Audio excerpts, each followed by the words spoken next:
पिछले भाग में हमने चेतना और उनके कितने प्रकार हैं इस ब्रह्मांड में उसके बारे में जाना। बगैर जीवन के चेतना का कोई अर्थ नहीं है और चेतना के बगैर कोई जीवन संभव नहीं है। जीवन और चेतना ये दोनों एक दूसरे के पूरक हैं। बिना चेतना के जीवन नहीं हो सकता। दूसरी तरफ यह भी सच है कि बिना सबसे प्राथमिक चैतन्य विचार के जीवन भी संभव नहीं हो पाता। चेतना जीवन के साथ जुड़ी होती है। इसे हम जागरूकता के रूप में समझ सकते हैं कि हमारा जागरूक होना चीज़ों के प्रति, स्थितियों के प्रति, परिस्थितियों के प्रति, अपने प्रति। यह चेतना अथवा जागरूकता हर एक चीज़ में, वस्तु में, जीवों में अलग अलग स्तर पर होती है। जैसे कि ये अति सूक्ष्म हो पाई जाती है खनिजों में, बहुत ही सीमित होती है वनस्पतियों में, सीमित होती है जानवर और पक्षियों में, और औसत होती है मनुष्यों में। यह औसत चेतना ही है जो मनुष्यों को बनाता है अधिकतर संगत, जागरूक, बुद्धिमान अन्य जीवों की तुलना में। हम पुनः उसी बिंदु पर वापस लौट करके आते हैं। यह पूरा संसार, ये पूरा ब्रह्मांड चैतन्य है। चेतना इसमें बह रही है, ये चेतना से ओतप्रोत है। हम केवल उसे अनुभव नहीं कर पा रहे हैं, जिसका कारण है हमारी क्षमता, हमारा कम क्षमतावान होना। और यदि आप तैयार हैं उस आरोहण मंच तक, उस आरोहण मंच की अवस्था तक पहुंचने के लिए, उस मंच को स्पर्श करने के लिए, तो इसके लिए मार्ग हैं। वह मार्ग कहीं बाहर से नहीं, अपितु आपके अंदर से निकलता है। मुझे आपसे कुछ चाहिए नहीं, मैं केवल इन सुषुप्त पड़ी विधियों को आप लोगों के समक्ष एक बार लेके आना चाहता हूं कि आप लोग वास्तव में धार्मिक हो सकें। इसके आगे मैं उन विधियों तथा उन तथ्यों पर बात करूंगा जो ले जाएंगी आपको उस आरोहण मंच तक, उस आरोहण की अवस्था तक। इसके उपरांत विचार रहित क्षेत्र जो खोलेगा एक नए आयाम को, एक नई दिशा को, एक नई दुनिया को। चेतन मस्तिष्क के भाग 2 को खोलेगा, भाग 3 को खोलेगा, भाग 4 तक को खोलेगा। आप साधारण चेतना से विकसित होकर पहुंचेंगे आत्म चेतना तक। भाग 3 में प्रवेश करते ही, मस्तिष्क के भाग 3 की बात कर रहा हूं मैं, भाग 3 में प्रवेश करते ही आप स्वयं को पाएंगे ब्रह्मांडीय चेतना पर, जिसको स्पर्श करते हैं आप प्रवेश करेंगे दिव्य प्राणी की श्रेणियों। बस मैं चाहता हूं आपसे एक चीज, एक संकल्प, एक वादा कि आप निरंतरता के साथ इस आरोहण मंच तक पहुंचने का अनवरत प्रयास करते रहेंगे। हमारे पास है साधारण चेतना तथा आत्मचेतना का न्यूनतम स्तर। दूसरा, हमारे पास है चेतन मस्तिष्क और उनके केंद्र जो मिलकर बनाते हैं हमारा मन। तीसरा, लगातार गतिशील रहने वाला मन जो बनाता है आपके मानसिक पटल पर चित्र, जिसे कहते हैं विचार। मन का यह जो भाग है यह रुकता नहीं, या किसी एक विषय पर नहीं रुकता, बस भटक जाता है। कभी कभी इतना कि पुनः मुख्य विषय पर लौटना होता है इसके लिए असंभव। इस निरंतरता को हम कहेंगे बहाव। इसके अलावा हमारे पास है 5 ज्ञानेंद्रियां जो बाहरी आवेगों को, बाहरी संवेगों को अंदर की तरफ ले जाती हैं। छठवां है हमारे पास खाद्य पेय, कोशिकीय आणविक ऊर्जा के लिए है। हमारे पास श्वसन, सभी प्रकार की ऊर्जा और बाहरी आवेगों के लिए।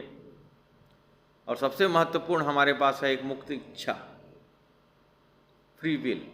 हालांकि हमने इस पर बात नहीं की अभी, आगे चल करके हम इस पर बात करेंगे कि ये मुक्त इच्छा क्या है जो हमें प्राप्त है। मार्ग नहीं खोता, हम खो जाते हैं। अध्यात्म का मार्ग कभी नहीं खोता, हम खो जाते हैं। इस आध्यात्मिक मार्ग में जब हम कदम रखेंगे, जब हम चलना शुरू करेंगे, तब इस आध्यात्मिक मार्ग में हमारे पास कई परेशानियाँ आएंगी, कई अवरोध आएंगे। हम अब चर्चा करने जा रहे हैं उन अवरोधों के बारे में जो कि हमें इस मार्ग पर मिलेंगे। एक सूत्र है, मार्ग नहीं खोता हम खो जाते हैं। अध्यात्म का मार्ग कभी नहीं खोता, हम खो जाते हैं।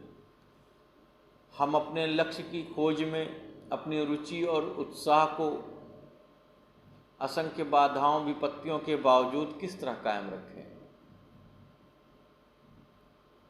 मैं वापस से एक बार कहूँगा कि मार्ग कभी नहीं खोता, हम खो जाते हैं। हमारी सबसे बड़ी परेशानी ही यही है कि हम खो जाते हैं। हमारी ज़्यादातर परीक्षाएं हमारी दैनिक दिनचर्या से आती हैं।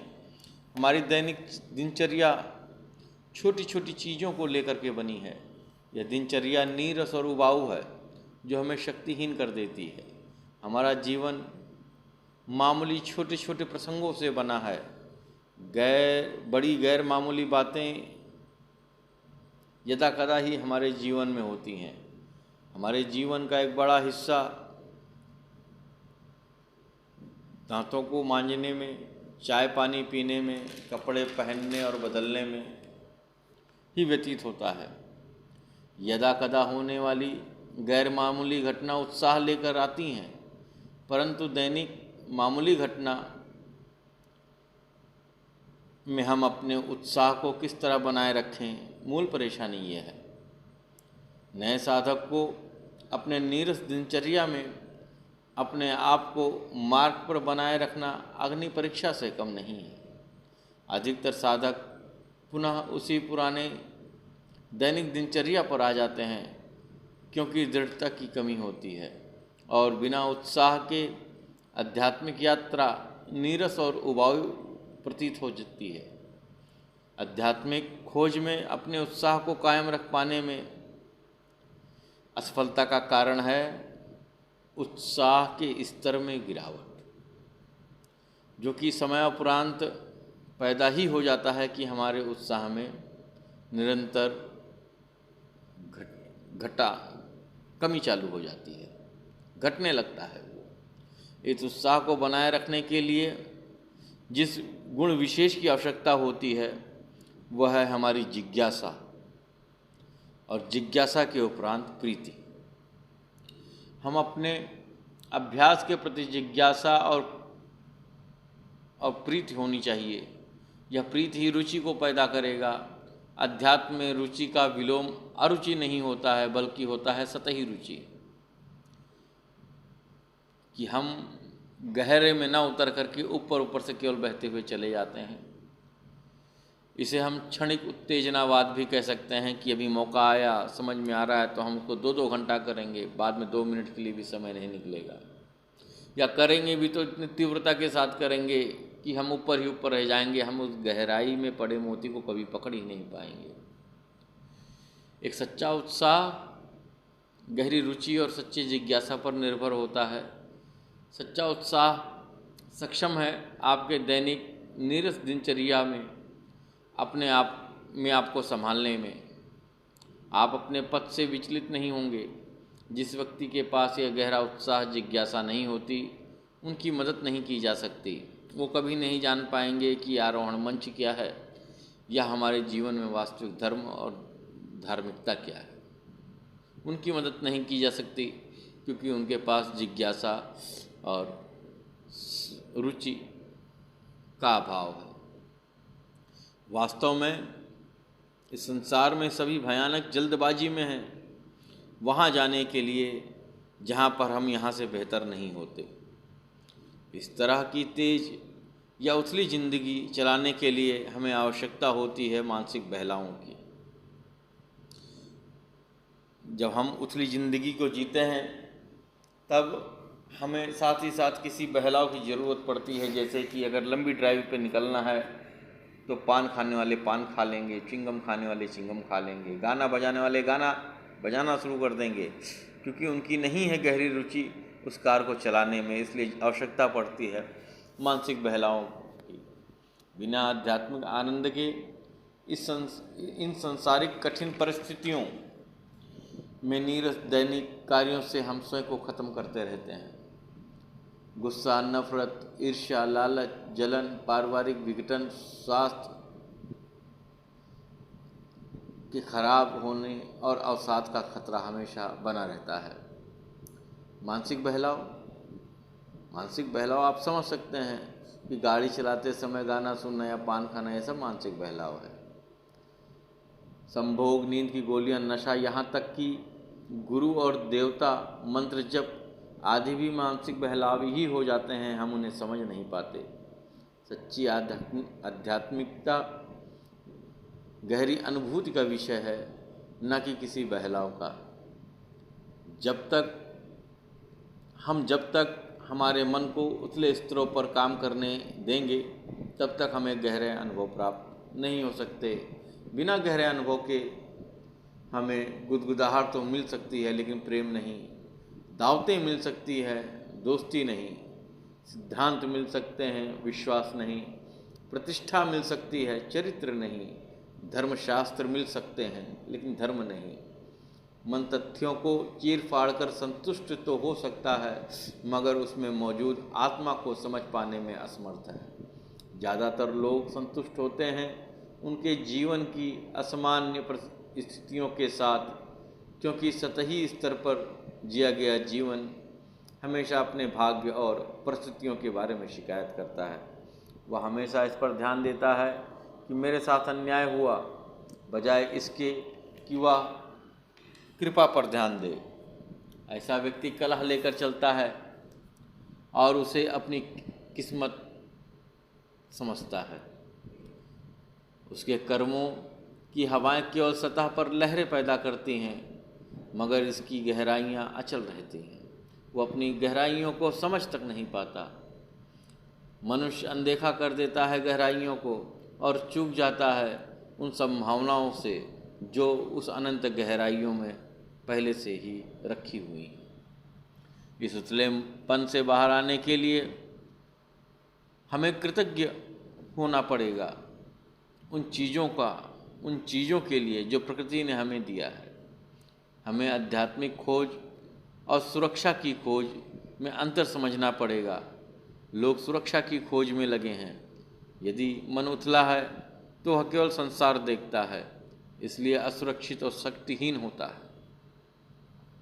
दीक्षित मनुष्य की आंखें लोकोत्तर दिशा में देखती हैं, लोकोत्तर अवस्था को देखती हैं। संसारिक मन अपनी बाहरी परिस्थितियों से बाधित महसूस करता है। सभी विचारधाराएं, उपयोगितावाद, तकनीकी, सामाजिक आदर्श सब कुछ कहने सुनने में अच्छे लगते हैं, परंतु उनका यथार्थ कुछ नहीं होता। जब हमारा जीवन के साथ संपर्क उथला और सतही होता है, तब हम पाते हैं कलह हमारे परिवेश में उपस्थित हो गया। जीवन की समस्याएं, कठिनाइयाँ, परेशानियाँ भाग्य नहीं, बल्कि इस बात का संकेत है कि आपने अभी जीवन को गहराई में अनुभव नहीं किया। जब हम स्वयं को परेशान पाते हैं तो हम उसे क्रांति, उत्तेजनावाद अथवा राजनीति, चालाकी और चापलूसी से ठीक करने का प्रयास करते हैं, बजाय इसके कि हम सुधारात्मक तरीकों का उपयोग कर स्वयं को बेहतर बनाएं। हमें करना चाहिए वो काम जो बाहरी परिवेश को बेहतर बना सके। हमें बनाना चाहिए ऐसा माहौल, ऐसा बाहरी परिवेश जिसमें हमें जीवन रखता है, बहुत सारी बाधाओं के रूप में नहीं, हमारी आध्यात्मिक अभिव्यक्ति के रूप में। जैसे जैसे हमारी रुचि बढ़ेगी, हमारा परिवेश पीछे पीछे स्वयं बदलने लगेगा। गहरी रुचि लाती है सच्चा उत्साह। सच्चा उत्साह हमारी दृढ़ता को, हमारे मनोबल को बढ़ाता है, उसे बल प्रदान करता है। हमें सतही जीवन में न छोड़कर गहराई में उतारता है। गहराई में उतरने से हमें और अनुभव प्राप्त होते हैं, जो कि हमारी संवेदनशीलता यानी ग्रहणशीलता में वृद्धि करते हैं। जिससे हम अपने परिवेश या खुद को बारीकी से और बिना बहलावों भटकाओं के और बहावों के देखते हैं। इससे रोज़मर्रा के नीरस कार्यों में भी रस पैदा होने लगता है।